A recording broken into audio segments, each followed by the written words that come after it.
is, yes. Right, so hello everyone and welcome to the Blues Focused YouTube channel again. And today we are joined by Dean from the Rochdale AFC.com. And today we're just going to be doing a little mini series over the summer of like some of the loan players that we've been loaned out to some of these teams out there, and just getting to know kind of what we can expect from these players. So obviously, Dean, the player that was loaned out from us to you was Josh Andrews. When he was first loaned out to you, what were your first impressions of him? Well, I think everyone saw the size of him. I think that was the first thing everyone noticed.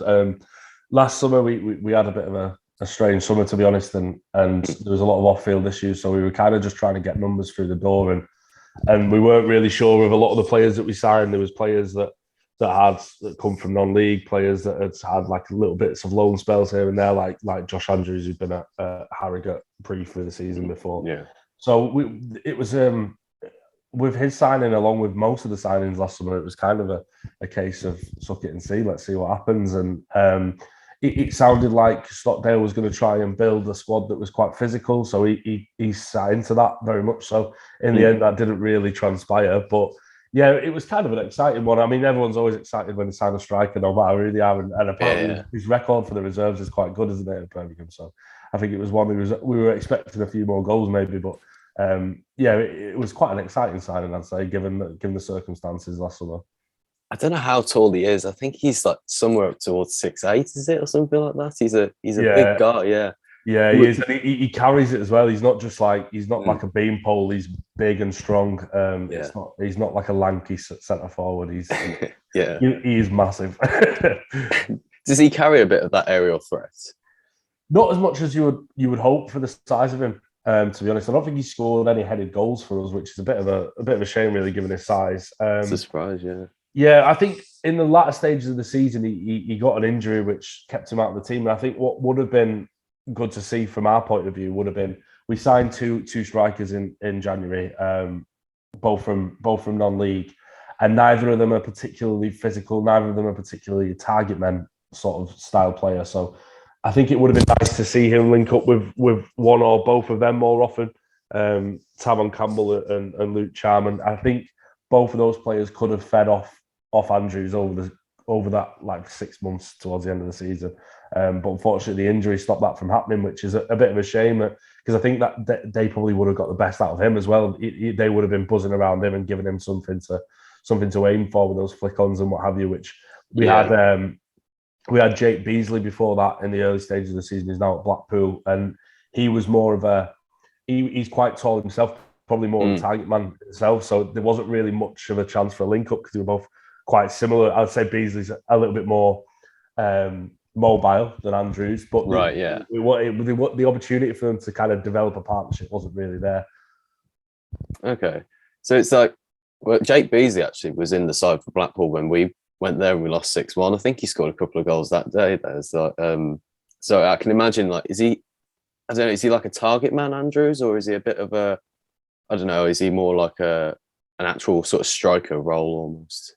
Well, it's hard to say really, because I think you look at him and you think he must be a target man, but I don't know whether it's maybe we haven't utilised those strengths enough. Given I've made the point that I really have no idea what our sort of style of play was last season. Like we just didn't seem to have any sort of identity. So maybe if we'd have had better options out wide, we were playing like a wing backs system. We didn't really play with wide attacking players. The wing backs were decent getting forward. One of them who came from Birmingham actually, in Corey O'Keefe, who's probably been our second best player this season, I would say. Really.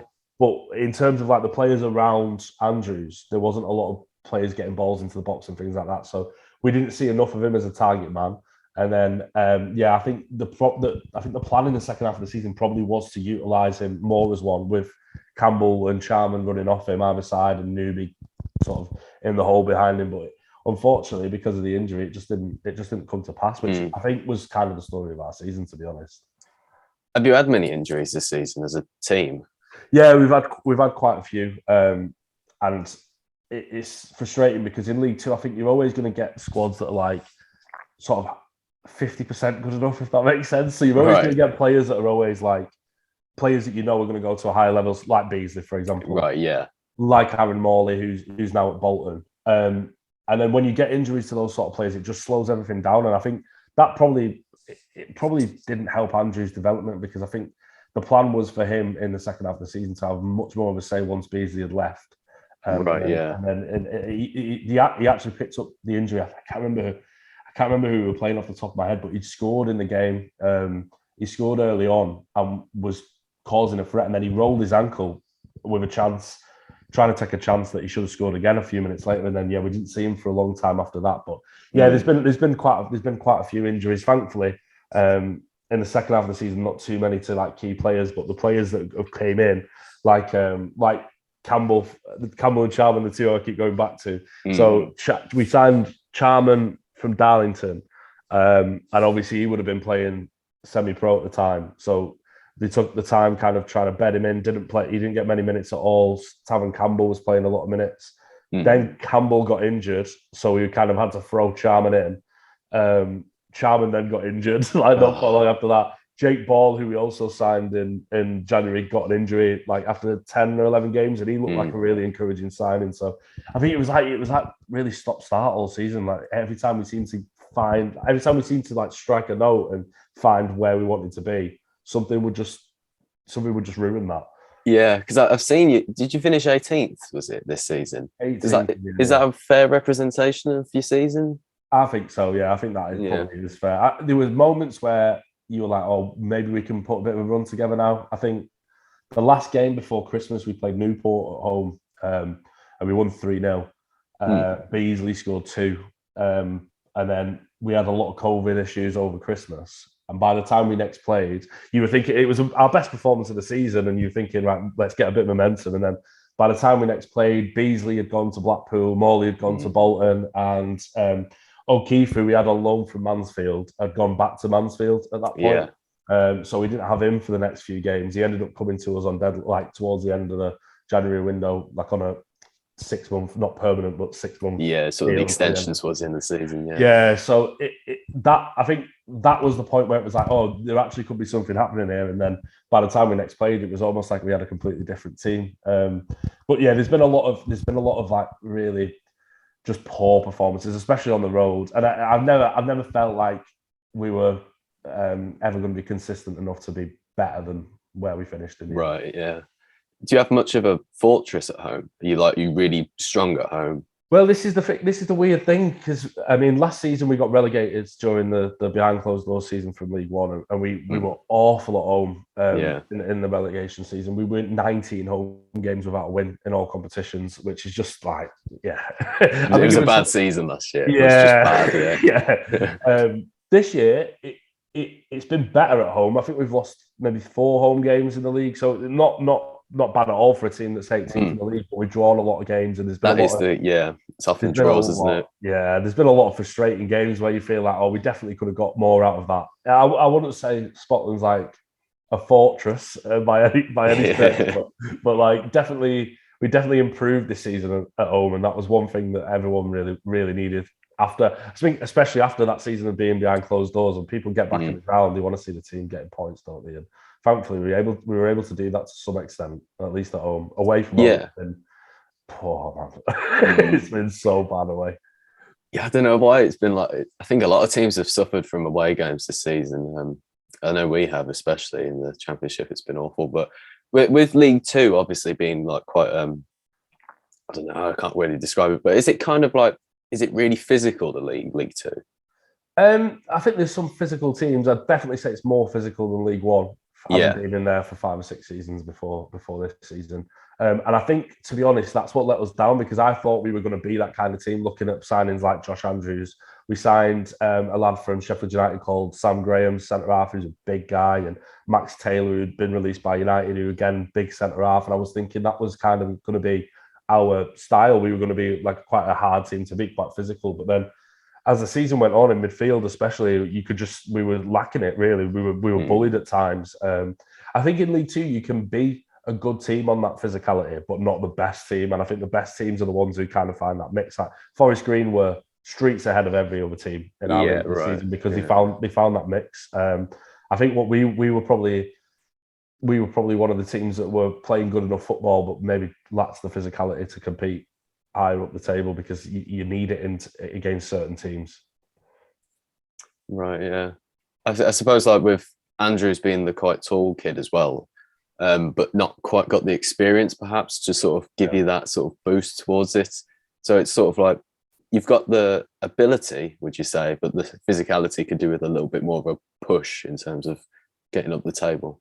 Yeah, absolutely, would agree with that. And also, I would say, like you touched on it there, the lack of experience was a massive thing because I think that's probably what fed into such a poor away form, to be honest. Because a lot of I saw the stat on Twitter the other day. I think we gave the most minutes to players under 23. So obviously, those players that are on the road playing in situations they're probably not used to, that are used to under 23s football, then going places like Valley Parade and Prenton Park and Vale Park. It's like they're quite intimidating places to go and play football if you're like a young kid who hasn't played there before. So I think that'll be something that we ought to address over the summer. We've already made one signing, which is a 33-year-old keeper. So I'm imagining the next 2 or 3 might be like 30 plus as well. There's nothing wrong with that, there really isn't. It's like, we need it. Yeah, absolutely. It's something that we lack at the moment. So just players anyway, never mind experienced players. Just need them through.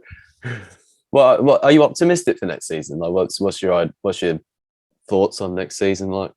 I don't know about optimistic at this stage. I think I'm not the biggest fan of the manager, Robbie Stockdale. I think it was extenuating circumstances. Like I said, there was a lot of off-field issues last summer, and by all accounts, we were placed under a kind of soft transfer embargo as well, which was why we were bringing in so many loans and young players that were free agents. So you've got to kind of give him the benefit of the doubt on that side of things. But also, like I said, I don't know what our style of play was meant to be, and I don't know the amount of games that I walked away from, especially away, where I was thinking I felt like the players there was no plan, there was no like togetherness, and I just felt it didn't feel like it was going in the right direction at any point for me last season. So at this point, no, I wouldn't say I'm particularly optimistic. I think our best 2 players for me last season were Owen O'Connell and Corey O'Keefe, who were both out of contract, and I think they'll both go to League One. And then Jerry Dorset, who we had on loan from Reading as well. And I think I don't think he'll be in the Reading team, but I'd be surprised if he comes back down to League Two. So I think we've got a lot of work to do over the summer if we're going to have a good season next season. Is it like I don't know, what would you say would be like a realistic sort of finish next season? Well, all the noise from the club is that they want to aim for the playoffs. At the minute, I just think we're miles away from that. I just think, for me, if I can see like signs of progression and we can finish in the top half, I'll take that all day. But I can't see it at the moment unless we can pull some rabbits out of the hats with transfers. I have heard that. I haven't heard, but there was a mention that Josh Andrews might be coming back to us as well next season.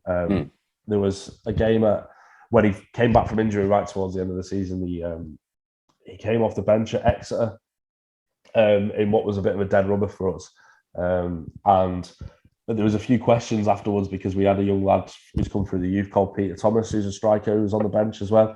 And I think the questions were kind of like, well, if it's a dead rubber, why are we playing this lone player instead of one of our own kids? Give him some minutes and give him some experience. And Stockdale said that he wanted to have another look at Andrews to see if he could do a job next season. So I think there's every chance that, especially with the injury kind of meaning that he got less minutes than was expected in the second half of the season, it wouldn't massively surprise me if he came back to us until January at the start of next year. Yeah, I'm sure we'd be more than happy to give him some game time as well. We've got lots of young players at the moment who are they've got literally very little first team experience at all. So I think getting him back out on loan would be helpful. What would be like the kind of, I don't know, just sort of like players you'd think about signing next season, like the ideal roles you probably need or something to improve the team?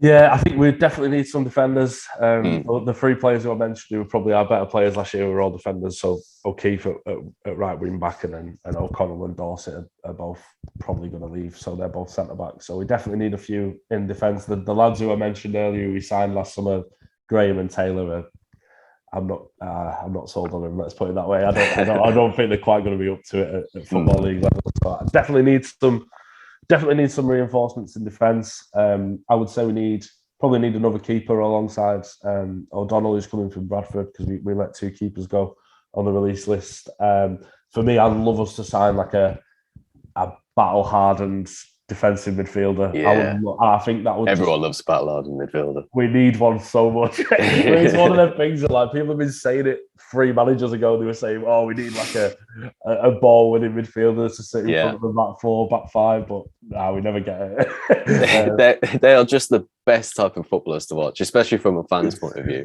Yeah, that's what you want, and it's someone just tearing into tackles with like 5 minutes left. Brilliant! It's fantastic. I love it so much.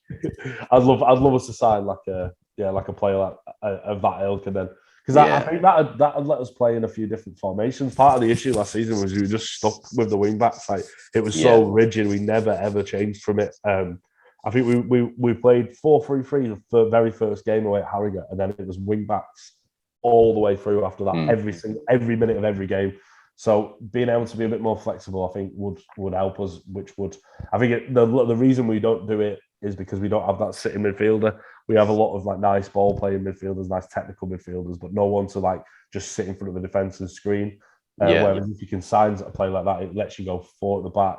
It lets you play that 5-3-2 still, or 5-2-3, whichever way we were going to do it. It lets you do that still, but also gives you those other options. And then if we can get Andrews back, I'd be quite happy with that. I'd be quite happy without giving Andrews another 6 months, because I think at times like he was slowed down and you could tell that he was inexperienced, but you could see he had quality as well. Like all the goals that he scored, he took really well. There was a goal in the FA Cup at Notts County, like that he took on the volley. That was a lovely finish, and then there was a goal at Hartlepool away, which was like a really nice team move, and then it came to him and he finished it bottom corner with his right foot. So you can see like he's definitely got an eye for goal. I would say that much. And like if we could get him regular minutes alongside Campbell, maybe, then I think that would be a decent addition to what we've got at the minute. He's kind of with like Jake Beasley. He was not really experienced, but he had like some things with him. So does he need that sort of experience alongside with him? Yeah, I would say so. I think with Beasley, what you got with Beasley as well was like he pressed so hard. He never stopped running, Beasley. Like that's why the fans loved him. Even the season when we went down, he's one of those players who'll just put his head where it hurts and just give everything. You know when he comes off after 90 minutes that like he's given everything he's got. Whereas I think with Andrews, you probably haven't got that same mobility. He's not able to get around the pitch and press defenders in the same way. So I think what he probably needs around him is someone who has got that energy and someone who has got that maybe not the experience, but just someone who can maybe like get the foot on the ball and beat a man, you know, rather because I don't think that's Andrews' game. I think what Andrews would rather do is, although we didn't see a lot of it, probably would like to be the man who holds the ball up for other players to bring other players into play, but then also to be a bit of a fox in the box as well. Because I think that's all the goals he scored were kind of like one-touch finishes inside the box, but like taken really well. So I can see him being the kind of player who like ends up having a good career where he scores like 12, 13 goals every season because he knows where the net is. It's just whether he's got that anything like that extra yard of pace, that bit of sharpness, you know, a little bit more to push him up a bit more. Exactly that. Yeah, exactly. Yeah. So touching on that, it's like, what is his sort of level? Would you, after watching him for a couple of games, like what's his level? Do you think he can push on to be? It's hard to say that because he's still very young. I think is he only 19 still? So he's about a teenager. Yeah. Yeah. So it's hard. I think you look at players that we've had a loan before, and I would definitely wouldn't put him in a category where I was saying like, oh wow, he's definitely going to be a Championship Premier League player. Like I think it's too early to say that. But then we've had players that we've had like, for example, Gavin Bazunu, who's got League One Player of the Year or League One Young Player of the Year on loan at Portsmouth this season. We had him the season before, and he was shocking. Like he was awful. Like all of us were desperate for him to go. But obviously, what he's gained out of that year with us has set him up to have a great year with Portsmouth. He'll go back to Man City. He's played for Ireland. He's saved a penalty against Ronaldo, and it's like it's frustrating from our point of view because it's like, well, that's not the Bazunu we saw. But it just happens, yeah. That's what I mean. You can see that, can't you? Like players gain so much from these loan spells. Sometimes it's hard to say what effect it's going to have on them later in the career. I would say right now, I wouldn't have Andrews if we were in League One. I'd say that much. at this Right. stage.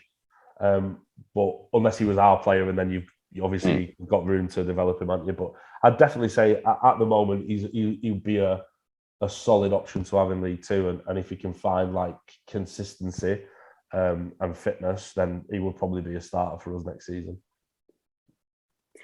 Yeah, cool. I think yeah, again, it's sort of it's hard to tell with loan players sometimes just how they sort of fit into a team, and with them being quite young as well, it's also that sort of issue, isn't it? So like, I don't know, is he like, I don't know quite how to phrase that one, but is there a fan's favourite at Rochdale, I suppose? Corey O'Keefe was my fan's favourite, mate. I don't know about everyone else, but I just love Corey. he's like he's just one of those players that you hate to play against and love to have on your team. Do you know what I mean? Just winding everyone up constantly, but quality as well. I'm genuinely surprised that he didn't get more of a chance at Birmingham. Like, that's how good I think he is. There's a few youngsters that I think we kind of had to get rid of in the end due to with finances and everything. We had Reece Brown, who's where is he now? Is he at Huddersfield or Port Peter? I can't remember where he is now. But he was our youth player. We did develop him, but for some reason either he didn't want to be here or he decided to leave because of his contract or whatever. Yeah. But I am surprised by Corey O'Keefe because he was always on the slightly edges of like the team sometimes. Like he'd be like in the team and then back out and then on the bench and then I don't think I think there's a couple of players we've let a couple of younger players go this summer as well. I think what has probably benefited him is the fact that we play with wing backs, because I think he's defensively he's not perfect by any stretch. Yeah.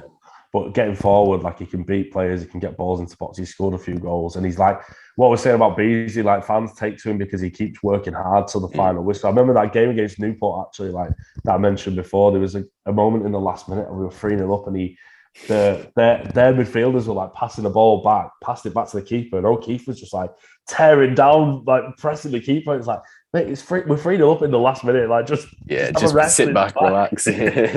Well, he's that kind of player, and people love that, don't they? Like, people love to see stuff like that. So and also I got a little I saw him in the Starbucks around the corner a few weeks ago, and I got a little wave off him. So that's why, I'm a big Corey fan. Yeah.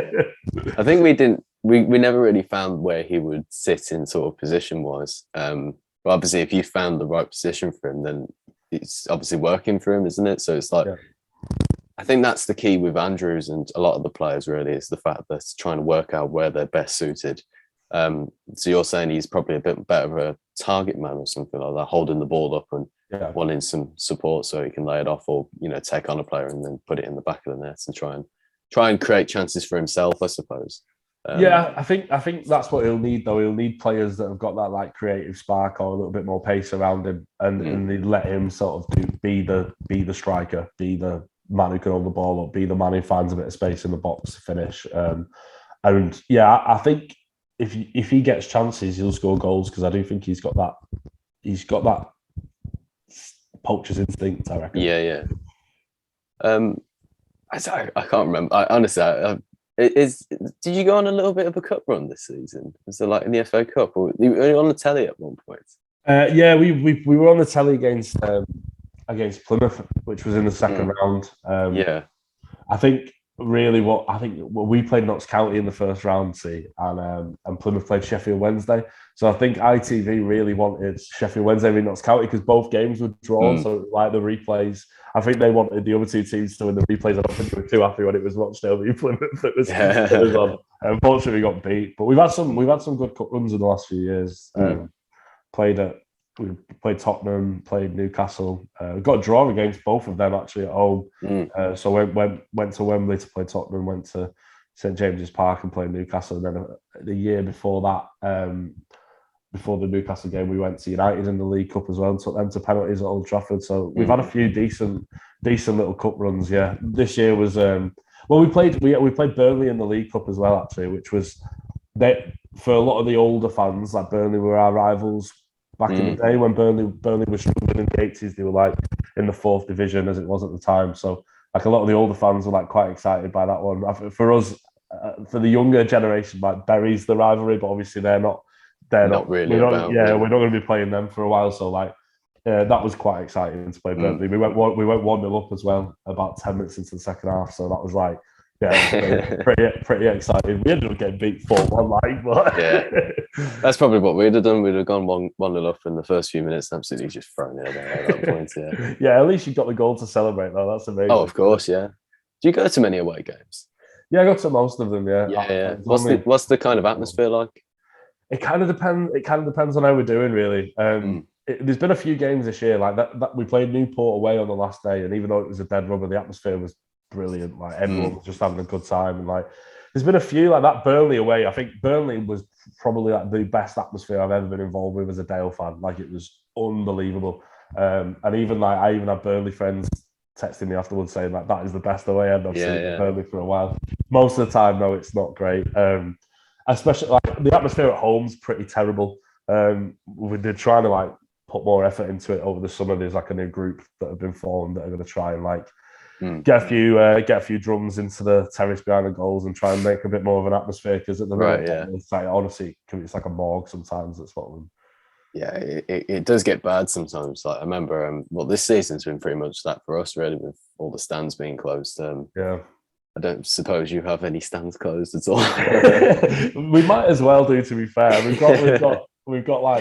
get an average of like 3,500, if that, and then our capacity is like 10,000. So we could easily fit people into 3 stands if we needed to. Yeah.